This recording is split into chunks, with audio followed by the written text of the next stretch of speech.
bahagi ng tatlong parte, the Spirit, the Word, the Bride. Yan.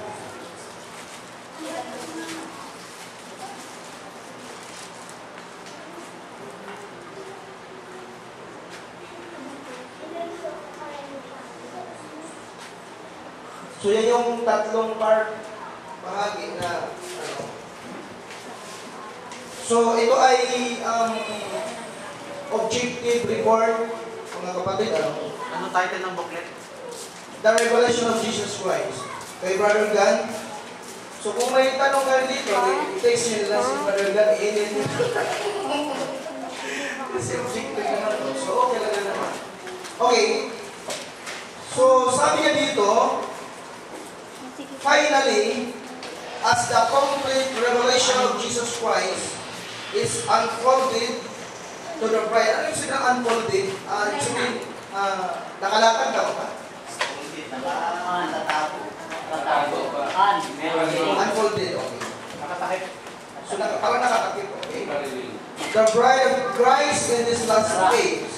O, tingnan mo, in this last age, ang sabi niya dito, unfolded.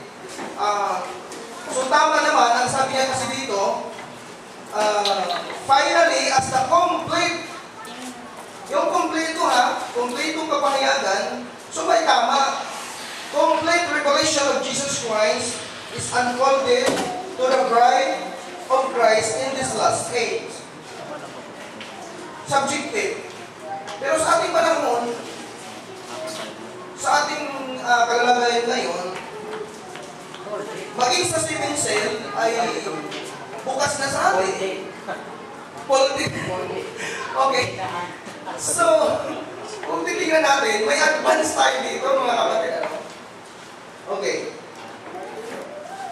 Kasi sa kanila, sarado pa eh. So, sa ating panahon, yung aminado naman ay admit na yung pampitong cell, yung, kumbaga, yung pinakadulo, yung kabuuan, kumbaga, actually, parang kaya ko rin sa atin, according to Revelation sa ating mga pag-aaral. Okay? Kasi ang pinaka-last talaga dyan, yung kompletong kabuuan ay yung pagbabalik ni Jesus Christ during the time of the last part of Armageddon. Okay, tuloy. Sabi din dito, mayroon siyang pinapakitang view, the mystery of the sitting in the Garden of Eden in the days of Adam and Eve. Okay? Sa panahon ng kalalagayan ni Adan at saka ni Eva sa Garden ng Eden. So parang mayroon siyang pinapakitang view na mayroong tabernacle. Ano ba yung tabernacle? Yung parang bubong. O parang templo. Kumbaga, mayroong templo sa kalalagayan ng dalawa ng mag-asawa sa panahon yun. At alam naman natin siguro na ang templo na tinutukoy doon, wala namang iba. Kung saan bumababa yung tiyupani ng Diyos, siyempre, yung binabaan ng tiyupani ng Diyos, yun ang tabernacle. Tama ba, Pastor Rito? Yun ang tabernacle. Kasi, bumababa lang ang tiyupani ng Diyos, o ang anghel ng Diyos, o ang Espiritu ng Diyos, doon sa dakong handugan. Tama ba? Kung wala doon ang tamang handog, hindi maaaring mababa ang tiyupani ng Diyos. Tama ba yun, mga kapatid? Maliban na lang sa tamang handog, bababa ang Espiritu ng Diyos. Diba? Tipot larawan yan sa sharing. Kung ang sharing, walang bias, puro matutuhanan ang pinag-usapan, ramdam natin sa ating kalagitnaan in the midst of the sharing, nandoon yung kagalakan na kakaibang kagalakan. Diba? So, bumababa yung Espiritu ng Diyos doon sa tabernakulo. Ngayon, sabi niya dito,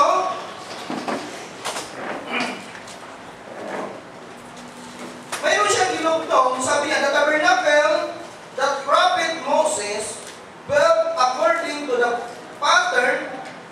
So, sa panahon din ni Moises, hindi ko lang basahin ng i-ano ko na lang.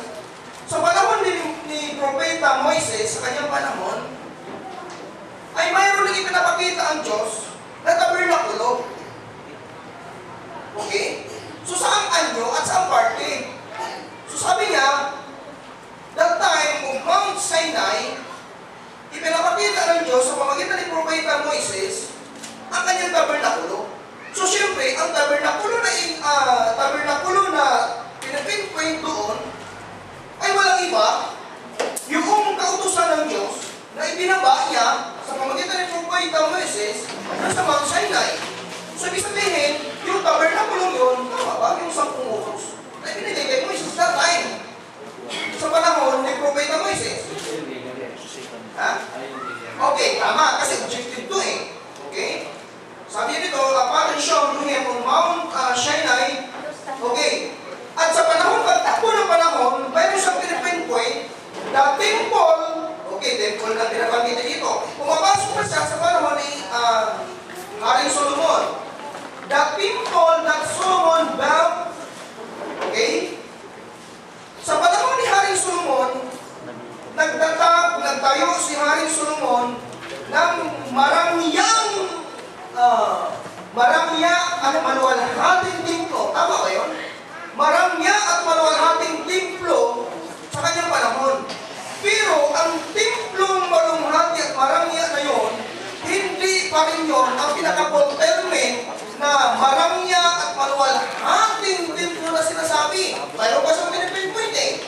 Ngayon, pagtakbo ng panahon, sabi niya dito, that yes, the temple will be built in the millennial age of generation. Mayroon na sa pagkakititin mo. So kung ano yung totoo at tunay na templo, na pagdating ng takdang panahon yan, ito ay mapuspos ng Shekinah glory. Sabi niya dito. Okay? So alam naman natin yan, kung saan parte yan. Okay. Ilang minuto na lang ako. Sabi niya dito, so pinutumbok niya ang millennial age of regeneration. All of which rebelled, sabi niya dito, lahat ay nahayag. The Shekinah glory and the praises of God in the midst, nandun sa kalagitnaan ng panahon ng millennial age. Okay? Sabi niya dito, in the midst is rebuilt in the heavenly holy city, New Jerusalem, where in the midst of it dwells the mighty God forever. There is only one place. May isang dako at may isang lugar lamang kung saan, sabi nga, where the living God, okay, ang buhay na Diyos, truly chosen to put His holy name. Mayroon lang siyang piling dako na karapat-dapat na mapaglagyan ng kanyang banal na pangalan. Ay nakikita ko nito mga kapatid,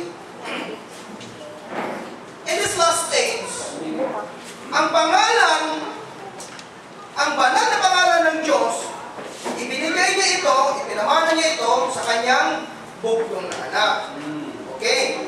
At syempre, when the time na nandun na tayo sa millennial age, papasok ng eternal age, syempre, ang pangalan, ang banal na pangalan ng Diyos, ay nandun na sa lahat ng mga pinili, sa lahat ng nobya, at papunta dun sa asawa ng Panginoon Kristo that time. Okay, meron pa ba? So, ang ganda nito eh, hindi ako makarating dun sa in the bride, the spirit in the bride, sikat, kasi pinagtuloy ko eh. Ang ganda, pero sana akong gusto ipapakita eh. Pero time na, so, wala di magawa. Nag-dating lang ako. Yan ang ayaw ko dito pag nag-dating lang ako. Kaya sa akin na gusto mag-ano. Meron pa namang